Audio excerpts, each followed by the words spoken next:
నమస్తే, welcome to 99 TV. ఎవరి రావణ్ ఏమిటా ప్రశ్న?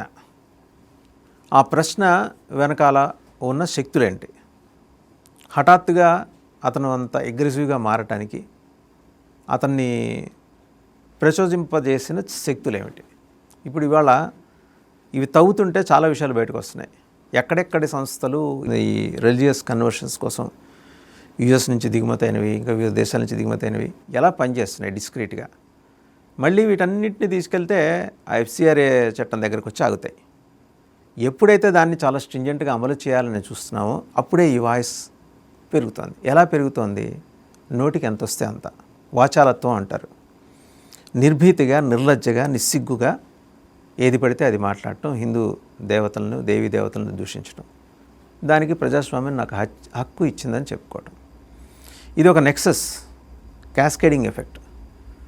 ఎప్పుడైతే ఆ ఎఫ్సిఆర్ఏ బిల్లు గురించి చాలా బలంగా ఆ చట్టాన్ని అమలు చేయాలని ప్రభుత్వం భావిస్తూ వస్తోందో, దానికి ప్రపంచవ్యాప్తంగా ఎదురవుతున్న ఈ డిఫరెంట్ డెవలప్మెంట్స్, చోటు చేసుకున్న డిఫరెంట్ డెవలప్మెంట్స్ ప్రశ్న రావణ్ లాంటి వాళ్ళ రూపంలో బయటకు వస్తున్నాయి. అతన్ని ఉపయోగించుకొని, అతను ఒక సాధనంగా ఉపయోగించుకొని ఇవన్నీ వెదజల్లుతున్నాయి. మొత్తం అన్నింటి గుట్టు ఎలాగో ప్రభుత్వం బయటికి తీస్తుంది, పెద్దగా ఆలోచించక్కర్లేదు. బట్ ఈ సంస్థలు ఏంటి, ఆ సంస్థలకు వస్తున్న నిధులు ఏంటి, అవి ఎక్కడి నుంచి వస్తున్నాయి, ఎలా వస్తున్నాయి, హవాలానా లేకపోతే మరో రూపమా, ఒకవేళ ప్రభుత్వం ఏమన్నా నియంత్రిస్తే దొడ్డిదారు ఎత్తుక్కుంటూ వస్తున్నాయి, వీటన్నిటి మీద సమగ్ర విశ్లేషణ చేయడానికి మనతో ఉన్నారు సీనియర్ జర్నలిస్ట్ సాయికృష్ణ గారు. నమస్తే సాయికృష్ణ గారు. ఎక్కడి నుంచి వస్తున్నాయి సార్ ఈ ఫండ్స్? ఎప్పుడైతే ఈ ఫండ్స్ ఫ్లో ఆగిందో అప్పుడు ఈ గొంతుకలు లేస్తున్నాయి. సార్ యాక్చువల్లీ ఇప్పుడు ఈ ఏలూరులో పెట్టిన సభ దళిత క్రైస్తవ శంఖారావం, దాని పేరు. ఓకే, ఆ సభ పేరు శంఖారావం అనేది నిజంగా చెప్పాలంటే క్రిస్టియానిటీలో ఉండదు, number 1. Number 2, same Jada Shravan Kumar అక్కడ మాట్లాడుతున్న ఆయన స్పీచ్ మొత్తం నేను విన్నాను. ఆయన మాట్లాడిన దాంట్లో కూడా మనకు వరుణదేవుడు ఆశీర్వదించాడు ఇక్కడ, సో ఇప్పటిదాకా వర్షం పడుతుంది, ఇప్పుడు వర్షం పడట్లేదు అని అంటాడు. వరుణదేవుడు ఈ క్రైస్తవంలోకి ఎప్పుడు వచ్చాడో నాకు తెలియదు. పక్కన పెడదాం, అవన్నీ పక్కన పెడదాం. సరే పోనీ, దళితులు, క్రైస్తవము ఇవన్నీ మాట్లాడుతున్నారు కాబట్టి ఓకే. జడా శ్రవణ్ కుమార్ ఆయన జడ్జిగా పనిచేశారు, ఆయనకు లీగల్ అంశాలు తెలుసు, ఇవన్నీ ఓకే. అండ్ ఇంకొక వైపు చూస్తే ఈ పర్టికులర్లీ ప్రశ్న రావణ్ మాట్లాడినటువంటి అంశాలు, జోసెఫ్ అలియాస్ రావణ్ మాట్లాడినటువంటి, రావణ్ చౌదరి మాట్లాడినటువంటి అనేక అంశాలు ఇందులో ఉన్నాయి. ఇక్కడ నాకు అసలు ఎందుకు ఇవంతా జరుగుతున్నాయి, ఇప్పుడే ఎందుకు ఈ గొడవలు నడుస్తున్నాయి, ఎందుకు ఒక పెద్ద అరాచకంగా మార్చాలనుకుంటున్నారు, అసలు ఏం జరుగుతోంది అనేది కొంచెం వెనక్కి వెళ్ళి, నేను యాక్చువల్లీ 10 years నుంచి నేను దీని మీద వర్క్ చేస్తున్నా. నేను బేసికల్లీ నేనేంటంటే బ్రేకింగ్ ఇండియా అని రాజీవ్ మల్హోత్రా గారు ఒక బుక్ రాశారు.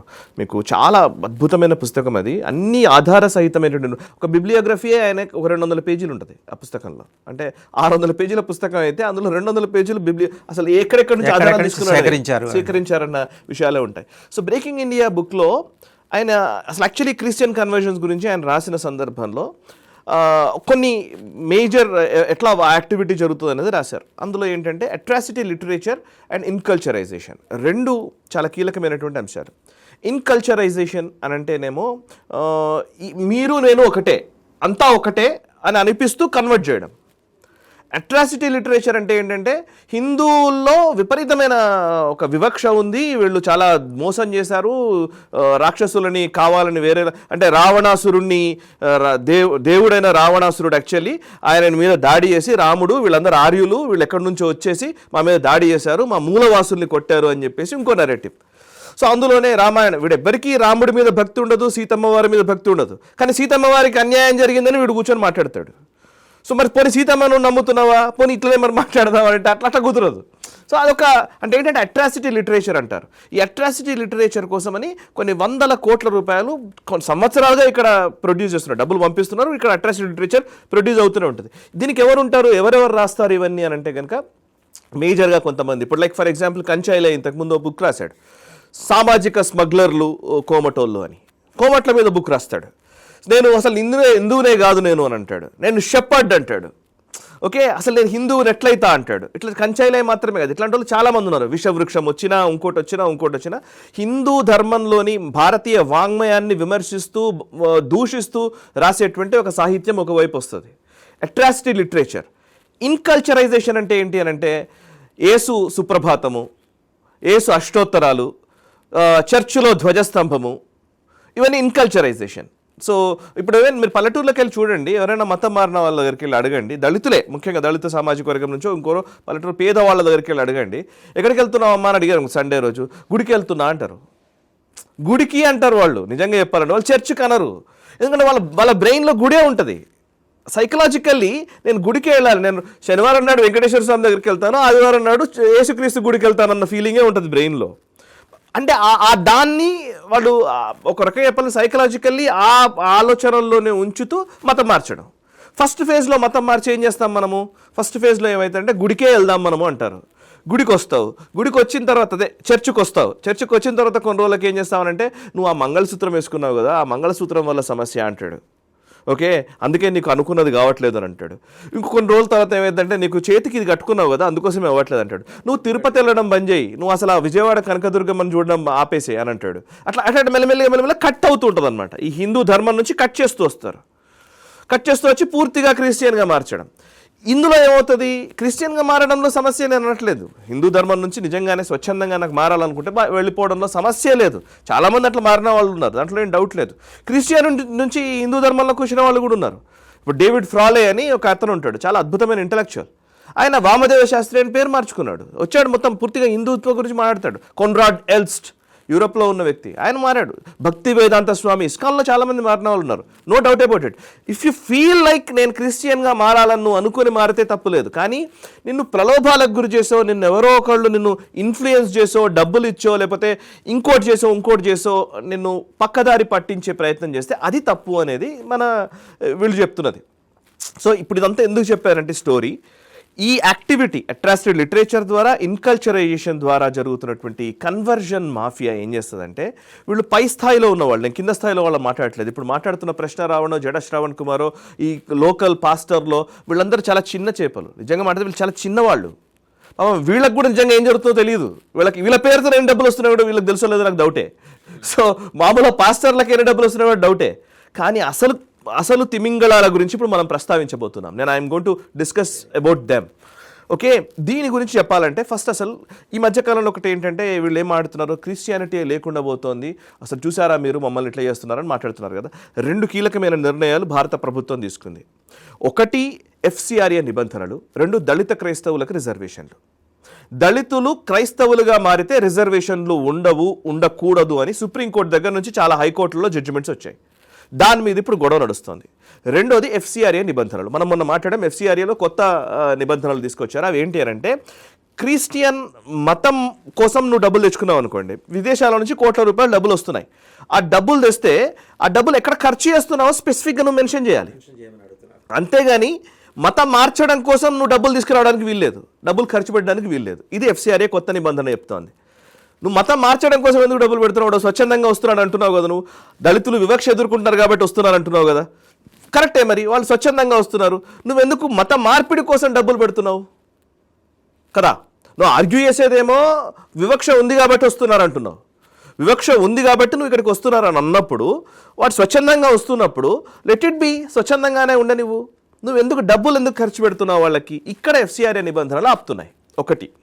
రెండోది ఏంటంటే, ఈ అట్రాసిటీ లిటరేచర్ అని ఇందాక చెప్పాను నేను, బయట నుంచి డబ్బులు వస్తూ ఉంటే వాటిని ఏం చేస్తున్నారంటే సాహిత్యం పేరిట వాళ్ళు ఇష్టం వచ్చినట్టుగా పబ్లిషింగ్ చేస్తున్నారు. ఒక NGO ఏదన్నా ఉందంటే, ఆ NGO ఏదైనా సాహిత్యం, ఏదైనా పుస్తకాన్ని ప్రచురించినా, కరపత్రం ప్రచురించినా ఆ డీటెయిల్స్ మినిస్ట్రీ ఆఫ్ హోమ్ అఫేర్స్కి చెప్పాలి ఇప్పుడు కొత్త నిబంధన ప్రకారం.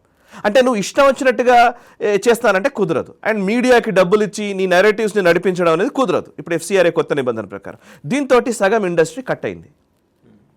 రెండోది, దళితుడు క్రైస్తవుడుగా మారినప్పుడు అనే అంశం మీద రిజర్వేషన్లు పోతాయనేసరికి, ఇప్పుడు మామూలుగా మతం మార్చాలన్నప్పుడు ఏం చేస్తాం మనం, 2 ఆప్షన్స్. ఒకటి, నీకు నేను డబ్బులు వస్తాయి నువ్వు మతం మారితే. రెండోది ఏమవుతుంది, నీకు ప్రలోభాలంటే ఇలాగే ఉంటాయి. అందరూ చేస్తున్నారని అనట్లేదు, కొంతమంది చేస్తున్నారు. ప్రలోభాలు ఎట్లా అంటే, నువ్వు మతం మారావనుకోండి మీకు ఇంత డబ్బులు వస్తాయి. ఒకటి, డబ్బుల్ని FCRA తోటి కట్ అవుతుంది ఇప్పుడు ఈ మోదీ నిర్ణయం వల్ల. రెండోది ఏంటిది, నువ్వు దళితుడిగా నీ రిజర్వేషన్స్ ఎంజాయ్ చేయొచ్చు, యాజ్ వెల్ యాజ్ నువ్వు క్రైస్తవుడిగా కొనసాగించవచ్చు. ఇప్పుడు ఇది కట్ అయ్యే అవకాశం ఉంది. దళితుడిగా రిజర్వేషన్లు కట్ అయిపోయినాయనంటే ఎందుకు వస్తాడు, నా రిజర్వేషన్ పోయిందనంటే నేను మతం మారను కదా. సో ద మోటివ్ అక్కడ ఉంది. సో అందుకే ఇప్పుడు ఈ దెబ్బ పడుతుంది కాబట్టి ఇప్పుడు వీళ్ళందరూ కలిసి లేదు మీరు అసలు అన్యాయం జరుగుతుంది అని మాట్లాడుతున్నారు. ఇది ఇక్కడ మోదీ FCRA నిబంధనలు ఇవి తీసుకొచ్చిన టైంలో ఇక్కడ NDA కూటమి ఉంది కాబట్టి దీంట్లో సనాతన ధర్మం గురించి ఎవరు మాట్లాడుతున్నారు? పవన్ కళ్యాణ్ మాట్లాడుతున్నాడు. పవన్ కళ్యాణ్ని టార్గెట్ చేయాలి.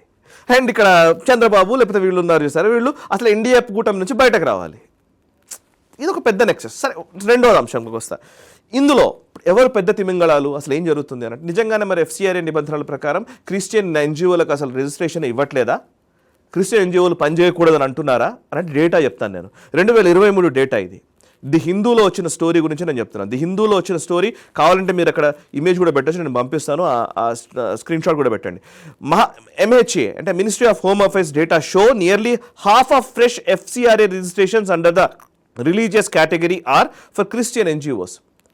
2014 నుంచి 23 మధ్య రిలీజియస్ కేటగిరీలో అంటే మతానికి సంబంధించినటువంటి కేటగిరీలో 407 NGOలకి FCRA పర్మిషన్ వచ్చింది. 407లో ఆల్మోస్ట్ సగం 194 క్రిస్టియన్ NGOలే పర్మిషన్ వచ్చినవి. అంటే మీరు అర్థం చేసుకోండి, 407లో 194 క్రిస్టియన్ NGOలు. మిగతా వాటిల్లో ముస్లిమ్స్ ఉంటారు, హిందువులు ఉంటారు, సిక్కులు ఉంటారు, లేకపోతే ఈవెన్ జైన్లు ఉంటారు, బౌద్ధులు జైనులు ఉంటారు. అంటే మొత్తం FCRA పర్మిషన్స్ 407 వస్తే అందులో 194 క్రిస్టియన్ NGOలే. వీళ్ళకి పర్మిషన్ ఇవ్వట్లేదని ఎవడంటున్నాడండి? FCRA ఆపుతుందని ఎలా అంటున్నారు? ఇప్పుడు 194 వచ్చాయి కదా. నిజంగా క్రిస్టియన్ NGOలు అంత పని చేస్తున్నట్టయితే కనుక వాళ్ళ పాపులేషన్ ఎంత ఈరోజు? హిందూ పాపులేషన్ ఎంత, క్రిస్టియన్ పాపులేషన్ ఎంత, ముస్లిం పాపులేషన్ ఎంత? నిజంగా మాట్లాడితే మరి క్రిస్టియన్ పాపులేషనే చాలా తక్కువ. అంటే ఆ డబ్బులు ఎక్కడ ఖర్చు చేస్తున్నారు మీరు? హిందువుల మీదనే ఖర్చు చేస్తున్నారు. అంటే దేనికి ఖర్చు చేస్తున్నారు? కన్వర్జన్స్ కోసం ఖర్చు చేస్తున్నారు. క్లియర్ కదా? రెండోది, దీని తర్వాత నేను చెప్తాను, ఇంకా కీలకమైన అంశాలు ఉన్నాయి ఇక్కడ. అసలు జనాభా లెక్కలు వేసుకుంటే ఇది వచ్చింది. మీకు స్క్రీన్ షాట్ కూడా ఇది పెట్టండి వీలైతే. పెద్ద తిమింగళాల స్టోరీ నేను చెప్పాలంటే ఇప్పుడు ఈ స్క్రీన్ షాట్ చాలా ఇంపార్టెంట్. ది హిందూలో 2023లోనే ఒక స్టోరీ వచ్చింది. ఇదేంటి అంటే CID files charge sheet in misuse of Christian charity funds case. ఇదొక కేసు. 2025లో ఇది డిసెంబర్ 18 రోజున టైమ్స్ ఆఫ్ ఇండియాలో వచ్చిన story. OM India siphoned tsunami funds sold Bibles meant for free distribution అని ఇన్వెస్టిగేటర్స్ చెప్పినటువంటి కథనం ఇది. ఈ రెండు స్టోరీస్ దేని గురించి అంటే OM India, Operation Mobilisation India అనే ఒక క్రిస్టియన్ సంస్థ. ఇది US ఎవాంజలికల్ ఆర్గనైజేషన్. ఒక రకంగా చెప్పాలంటే వెర్వర్ అనే ఒక వ్యక్తి స్టార్ట్ చేసినటువంటి ఆర్గనైజేషన్. ఆ ఆర్గనైజేషన్ ఇండియా చాప్టర్ 296.6 కోట్ల రూపాయలు అవినీతి చేసింది అని CID ఛార్జ్ షీట్ వేసింది. తెలంగాణ CID ఛార్జ్ షీట్ వేసింది. అండ్ ఎన్ఫోర్స్మెంట్ డైరెక్టరేట్ దాని మీద విచారణ జరుపుతోంది. దీనికి ఎవరు మూల కారకుడు ఎవడు అని అంటే కనుక ఈ ఆపరేషన్ మొబిలైజేషన్ అనే సంస్థ. ఇప్పుడు ఈ ఛార్జ్ షీట్లో ఎవరి పేరు రాశారంటే జోసెఫ్ డిసౌజా, కీలకమైనటువంటి వ్యక్తి. పేరు గుర్తుంచుకోండి, జోసెఫ్ డిసౌజా, జోష్ లారెన్స్ డిసౌజా. జోసెఫ్ డిసౌజా కొడుకు జోష్ లారెన్స్ డిసౌజా. వీళ్ళిద్దరి పేరు మీద ఈ కేసు నడుస్తోంది. ఓకే, సో దీని మీద ఆయన సుప్రీంకోర్టుకి వెళ్ళారు, స్టే తెచ్చుకున్నారు, ఆయన బెయిల్ మీద ఉన్నాడు, అది వేరే. బట్ ఛార్జ్ షీట్ అయితే ఉంది. ఇప్పుడు ఇందులో అభియోగాల గురించి నేను మాట్లాడుతున్నాను. 296.6 కోట్ల రూపాయల అవినీతి జరిగింది జోసెఫ్ డిసౌజా పేరు మీద. ఏం అవినీతి చేశారు అని అంటే 2004లో సునామీ ఫండ్స్ వచ్చాయి చూసారా, సునామీ కోసమని విదేశాల నుంచి డబ్బులు తెచ్చుకున్నారు. ఏం పేరు చెప్పారు? మత్స్యకారులకు బోట్లు కొనిస్తాము, మత్స్యకారులు చాలా నష్టపోయారు, వాళ్ళందరికీ డబ్బులు పెడతామని ఇచ్చారు. అవి ఎవరికి డబ్బులు ఇవ్వలే, వీళ్ళు పక్కదారి పట్టించారు. బైబిల్ డిస్ట్రిబ్యూషన్ చేస్తాం, ఫ్రీగా బైబిల్ని డిస్ట్రిబ్యూట్ చేస్తామని డబ్బులు తెచ్చుకున్నారు. ఫ్రీగా బైబిల్ డిస్ట్రిబ్యూషన్ తెచ్చుకొని బైబిల్ ప్రింట్ చేసి వాటిని అమ్ముకున్నారు. బయట నుంచి వచ్చిన డబ్బులు, ఇక్కడ అమ్ముకున్న డబ్బులు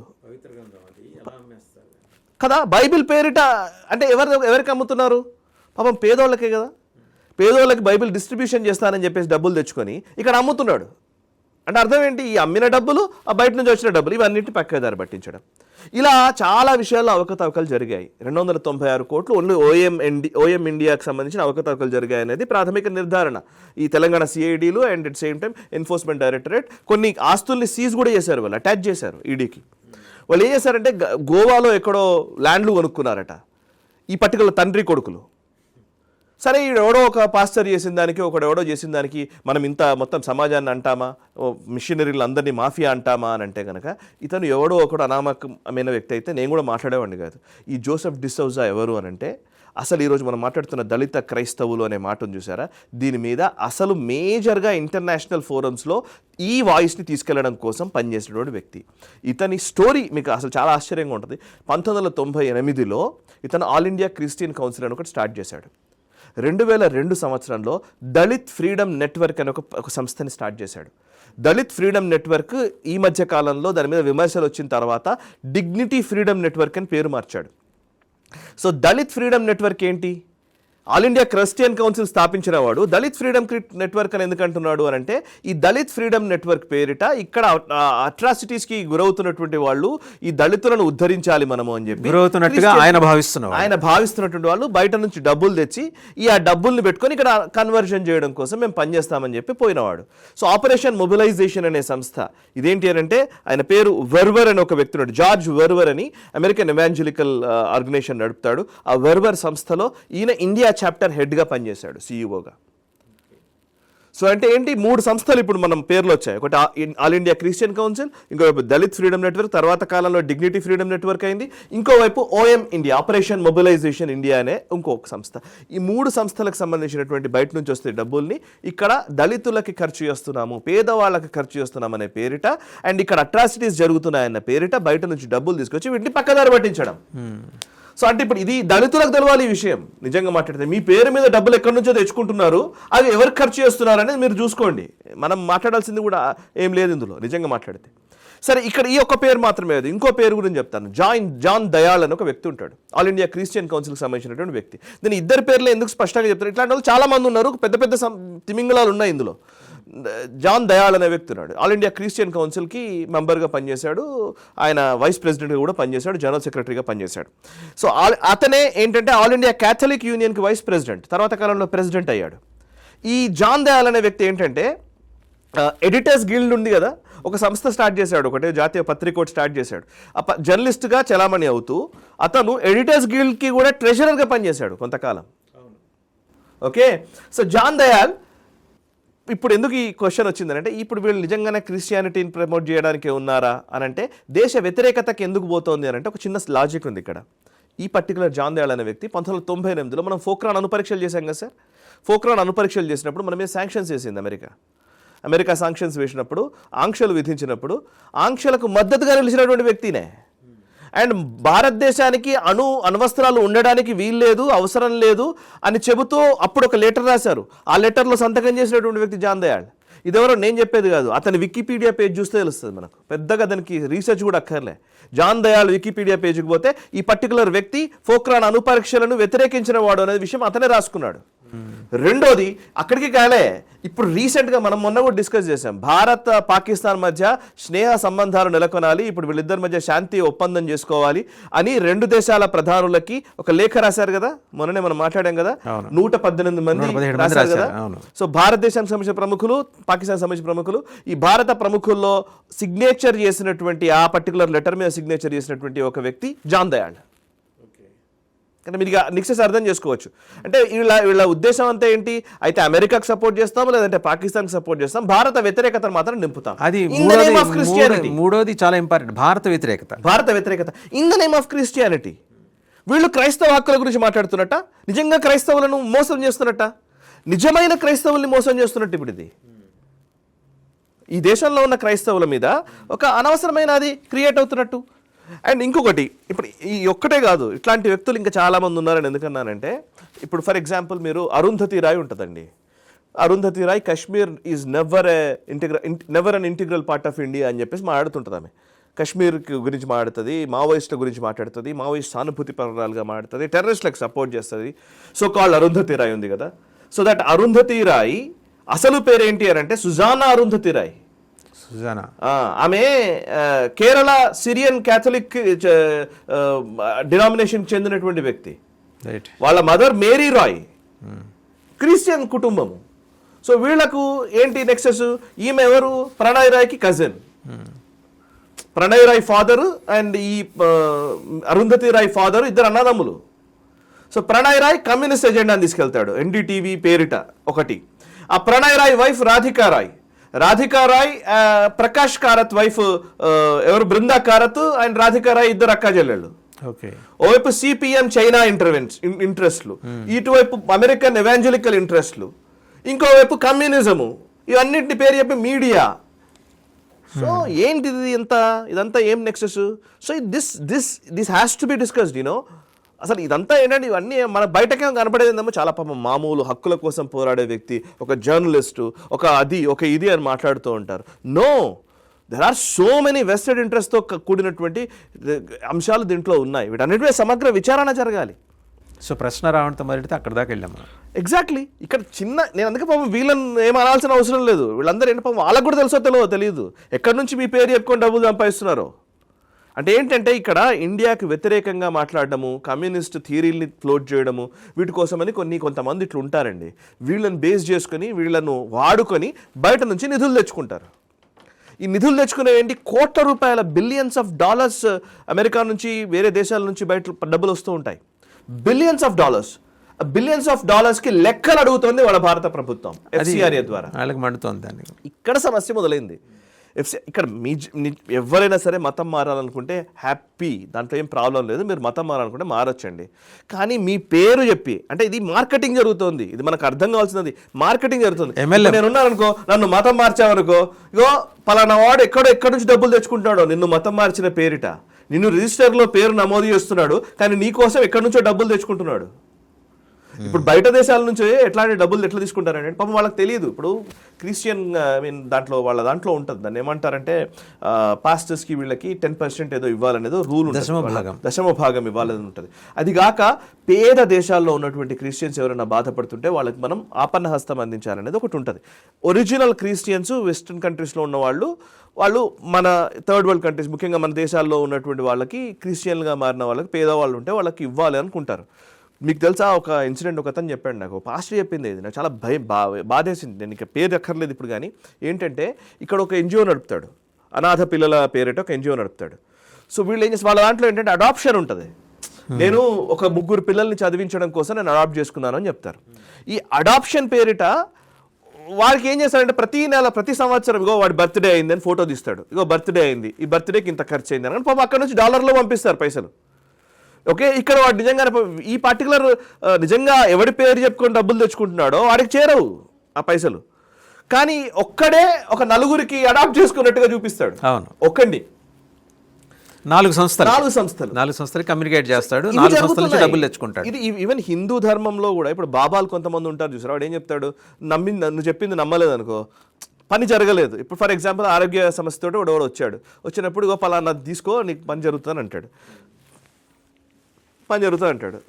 కానీ నీకు ఆరోగ్యం కుదుట పడినప్పుడు ఏం చేస్తాడు, నువ్వు పలానా రోజు ఇది చేయడం వల్ల ఇది జరిగింది, సో ఇలా కాకుండా ఇలా చెయ్యి, ఏదో ఒకటి వాడు బుకాయించడం ఉంటుంది కదా.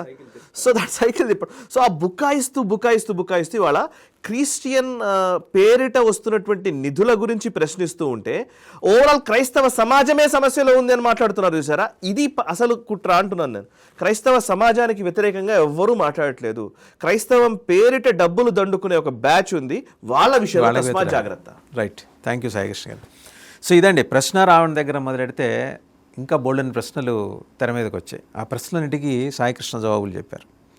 ఎక్కడి నుంచి నెక్సెస్ ఎలా నడుస్తుంటుంది, ఒకళ్ళ నుంచి ఒకళ్ళకి నెట్వర్క్, వివిధ దేశాల నుంచి ఎలా డబ్బులు ఇలా వస్తుంటాయి, న్యాయంగా క్రైస్తవీకరింపబడిన వాడికి చేరాల్సిన డబ్బు ఎలా చేరకుండా పోతోంది, అండ్ ఒక్కడి పేరుతో 4 సంస్థల నుంచి డబ్బులు దండుకుంటున్న ముఠాలు, ఈ దందాలు, ఈ వ్యవహారం ఇవాళ తెర మీదకి వచ్చింది. FCRA చట్టం తీసుకురావడం అనేదే ఇవాళ కడుపు మంట. US కాంగ్రెస్ అయితే దాంట్లో పరస్పరం బద్ధ శత్రువులైన రిపబ్లికన్లు, డెమోక్రట్లు కలిపి మరీ ఈ అంశం మీద మన మీద ఒత్తిడి తేవడానికి వాళ్ళు ఉద్యమాలు కూడా మొదలెట్టారు అక్కడ. సో ఈ స్థాయిలో ఉంది. ఎందుకంటే ఇప్పటివరకు సాఫీగా జరుగుతున్న రిలీజియస్ కన్వర్షన్స్, మత మార్పిళ్ళు, హిందువుల నుంచి క్రైస్తవంలోకి మత మార్పిళ్ళు జరుగుతున్న వ్యవహారాన్ని ఈ ప్రభుత్వం అడ్డుకట్టేస్తుంది. దానికి ప్రతిదానికి లెక్కలు అడుగుతుంది. దీని మీద అంతర్జాతీయంగా మనం కుట్ర చేసి అక్కడ అల్లకల్లోలను సృష్టించాలంటే మనకి కావాల్సిన వెపన్స్ని ఎత్తుక్కోవాలి.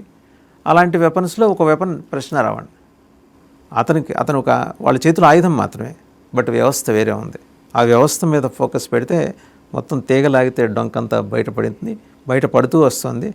అలాగే పేగులు కూడా వ్యవస్థను వాడుకుంటూ అక్రమార్జన చేస్తున్న వాళ్ళ పేగులు కూడా బయటకు లాగే ప్రయత్నం కేంద్ర ప్రభుత్వం చేస్తుంది. చూద్దాం ఏం జరుగుతుందో. Thank you very much sir.